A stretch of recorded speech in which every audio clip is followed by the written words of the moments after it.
ശബരിമല സ്വർണ്ണക്കൊള്ള SITയുടെ പരിശോധന എന്നിവ സന്നിധാനത്ത് തുടരുകയാണ്. ഇപ്പോൾ ഷിജോ കുര്യൻ സന്നിധാനത്ത് നിന്ന് വിശദാംശങ്ങളുമായി ചേരുകയാണ്. ഷിജോ, SITയുടെ പരിശോധന ഇന്നലെ ആരംഭിച്ചതാണ്. 2 ദിവസം കൂടി പരിശോധനയുണ്ടാകും. ഈ സാമ്പിൾ ശേഖരിക്കൽ വളരെ പ്രധാനപ്പെട്ടതാണ്. ഈ സ്വർണ്ണക്കൊള്ളയുമായി ബന്ധപ്പെട്ട കാര്യങ്ങളിൽ എന്താണ് നമുക്കിപ്പോൾ ലഭ്യമാകുന്ന ഏറ്റവും പുതിയ വിവരങ്ങൾ? Dilna, good morning. ഇന്നലെ ഉച്ചയോടുകൂടിയാണ് SP ശശിധരന്റെ നേതൃത്വത്തിലുള്ള SIT സംഘം പമ്പയിൽ എത്തിയതിന് പിന്നാലെ തന്നെ 2 മണിയോടുകൂടി കാൽനടയായിട്ട് അവർ സന്നിധാനത്തേക്ക് എത്തുകയും ചെയ്തിരുന്നു. 2 മണിക്ക് സന്നിധാനത്ത് എത്തി ഏതാണ്ട് വിശ്രമത്തിനും ചെറിയൊരു അവലോകന യോഗത്തിനും ശേഷം വൈകിട്ട് 5 മണിയോടുകൂടി കുംഭമാസ പൂജകൾക്കായിട്ട് ശബരിമല നട തുറന്ന പിന്നാലെ തന്നെയാണ് SIT സംഘം ശ്രീകോവിലിന് സമീപത്തേക്ക് വന്നത്. ആദ്യം തന്നെ ശ്രീകോവിലിന് പിൻഭാഗത്തെ തൂണുകളിൽ നിന്നുള്ള സ്വർണ്ണപ്പാളികൾ അളവെടുക്കുകയും പിന്നീട് അത് അവിടുന്ന് ഇളക്കി മാറ്റുകയുമാണ് ചെയ്തത്. അതിന് പിന്നാലെ ശ്രീകോവിലിന് സമീപത്തെ മുൻവശത്തെ തൂണുകളിൽ സ്ഥാപിച്ചിരിക്കുന്ന സ്വർണ്ണപ്പാളികൾ, ശ്രീകോവിലിന്റെ വാതിൽപ്പാളികളിൽ നിന്നുള്ള സ്വർണം, അങ്ങനെ എല്ലാ ഇടങ്ങളിൽ നിന്നുമുള്ള സ്വർണം ഇന്നലെ പരമാവധി ശേഖരിക്കാൻ കഴിയുന്നിടത്തെല്ലാം SIT സംഘം സ്വർണ്ണപ്പാളികൾ ശേഖരിച്ചിട്ടുണ്ട്. ഇനിയിപ്പോൾ ശ്രീകോവിലിനകത്തെയും അതുപോലെ തന്നെ കട്ടിളപ്പാളികളുടെയും ഒക്കെ അവശേഷിക്കുന്ന സ്വർണ്ണപ്പാളികൾ കൂടി പരിശോധനയ്ക്കായിട്ട് SIT ശേഖരിക്കും.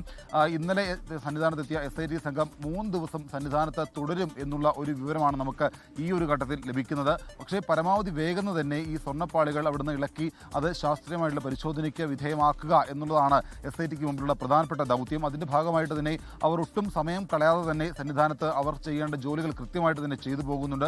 അതുകൊണ്ട് തന്നെയാണ് ഇന്നലെ നട തുറന്നതിന് പിന്നാലെ തന്നെ വളരെ വേഗം സന്നിധാനത്ത് വന്ന് ശ്രീകോവിലിന് സമീപത്തെ സ്വർണ്ണപ്പാളികൾ ഇളക്കുകയും ഒക്കെ ചെയ്തത്. ദ്വാരപാലക ശില്പത്തിൽ പൂശിയ സ്വർണ്ണപ്പാളികൾ പൂർണ്ണമായിട്ട് ഇളക്കി മാറ്റുകയും ചെയ്തിട്ടുണ്ട്. ഇന്നും അതിൻ്റെ തുടർച്ച എന്നോണം പരിശോധനയും മറ്റു കാര്യങ്ങളുമൊക്കെ നടക്കുകയും ചെയ്യും. നേരത്തെ, അതായത് ഇത് 3-ാം തവണയാണ് സന്നിധാനത്ത് SIT സംഘം വരുന്നത്.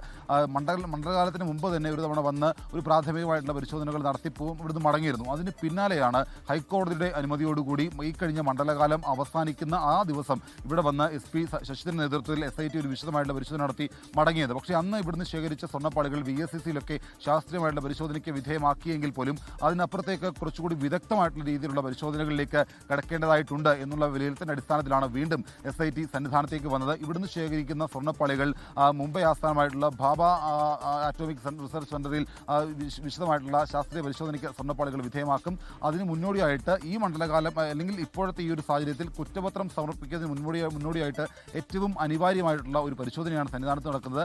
ഈ ശാസ്ത്രീയ പരിശോധനകളുടെ അടിസ്ഥാനത്തിലായിരിക്കും ഒരു സമഗ്രമായിട്ടുള്ള കുറ്റപത്രം ഒരുപക്ഷേ കോടതിയിലേക്ക് SIT സമർപ്പിക്കുക. നമുക്ക് ഇപ്പോൾ തന്നെ അറിയാം, കുറ്റപത്രം വൈകുന്നതുകൊണ്ട് ഈ സ്വർണ്ണക്കൊള്ളയുമായി ബന്ധപ്പെട്ടുകൊണ്ട് അറസ്റ്റിലായിട്ടുള്ള പ്രതികൾ സ്വാഭാവിക ജാമ്യം കിട്ടി പുറത്തേക്ക് ഇറങ്ങുന്ന ഒരു സാഹചര്യമുണ്ട്. പക്ഷേ അതിനപ്പുറത്തേക്ക് ഒരു അന്തിമമായിട്ടുള്ള കുറ്റപത്രം സമർപ്പിക്കുമ്പോൾ ഈ സ്വർണ്ണപ്പാളികൾ ഏതൊക്കെ രീതിയിൽ അതിനകത്ത് എന്തൊക്കെ കൃത്രിമം നടത്തിയിട്ടുണ്ട്. നേരത്തെ നമുക്ക് എല്ലാവർക്കും അറിയാവുന്നതുപോലെ 30 കിലോയിലധികം, അതായത് 30 കിലോ 329 ഗ്രാം സ്വർണ്ണമാണ് സന്നിധാനത്തിന്റെ വിവിധ ഇടങ്ങളിലായിട്ട് പൂശിയിരിക്കുന്നത്. ഇതിനകത്ത് ഏതൊക്കെ രീതിയിലുള്ള കുറവുകൾ ഉണ്ടായിട്ടുണ്ട്, അതിനകത്ത് എത്ര കിലോ കുറഞ്ഞിട്ടുണ്ട്, അതിനകത്ത് ഏത് രീതിയിലാണ് കുറവ് സംഭവിച്ചത്, അതിൻ്റെയൊക്കെ കൃത്യമായിട്ടുള്ള ശാസ്ത്രീയ പരിശോധന നടത്തി അത് കണ്ടെത്തുക എന്നുള്ളതാണ് ഇപ്പോഴത്തെ ഈ 2 ദിവസം നിലനിൽക്കുന്ന പരിശോധനയിലൂടെ SIT ഉദ്ദേശിക്കുന്നത്. അതിൻ്റെ കൂടി ഫലം വരുന്നതനുസരിച്ചായിരിക്കും കുറ്റപത്രത്തിലേക്ക് കടക്കുക. എന്തായാലും SITയുടെ പരിശോധന രാവിലെ ഏതാണ്ട് 7 മണിയോടുകൂടി അല്ലെങ്കിൽ 7:30 വീണ്ടും തുടങ്ങും എന്നുള്ള ഒരു വിവരം കൂടി നമുക്ക് ഈ ഒരു ഘട്ടത്തിൽ ലഭിച്ചിട്ടുണ്ട്. ഇന്നലെ വൈകിട്ട് 5 മണിക്ക് തുടങ്ങിയ പരിശോധന ഏതാണ്ട് 7 മണിയോടുകൂടി അവസാനിച്ചിരുന്നു. ഇന്ന് രാവിലെയും 7 മണിയോടുകൂടി അല്ലെങ്കിൽ 8 മണിയോടുകൂടി SIT സംഘം വീണ്ടും ശ്രീകോവിലിന് സമീപത്തേക്ക് വന്ന് സ്വർണ്ണപ്പാളികൾ അളവെടുത്ത് പരിശോധിക്കുന്ന രീതിയിലേക്ക് കടക്കും.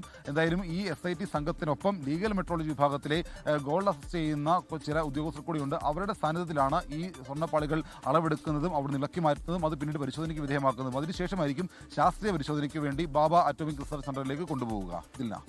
നേരത്തെ എടുത്ത സാമ്പിളുകൾ പരിശോധിച്ചത് VSCയിലായിരുന്നു. അതിൽ കൃത്യമായ ചില റിപ്പോർട്ടുകൾ ലഭിച്ചില്ല. അതേ തുടർന്നാണ് വീണ്ടും ശാസ്ത്രീയ പരിശോധനയ്ക്ക് SIT പോകുന്നത്. ഇതിന്റെ ഭാഗമായി സാമ്പിൾ ശേഖരിക്കുക കൂടിയാണ് SIT സന്നിധാനത്ത്. ഷിജോ കുര്യനാണ് വാർത്തയുടെ വിവരങ്ങൾ നൽകിയത്. ലോകത്തെവിടെയായാലും ഏത് സമയത്തും 24 വാർത്തകളും ഓഗ്മെന്റഡ് റിയാലിറ്റി പാക്കേജുകളും എക്സ്പ്ലെയിനറുകളും വിശദമായി കാണാൻ ഞങ്ങളുടെ YouTube ചാനൽ നിങ്ങൾക്ക് സബ്സ്ക്രൈബ് ചെയ്യാം.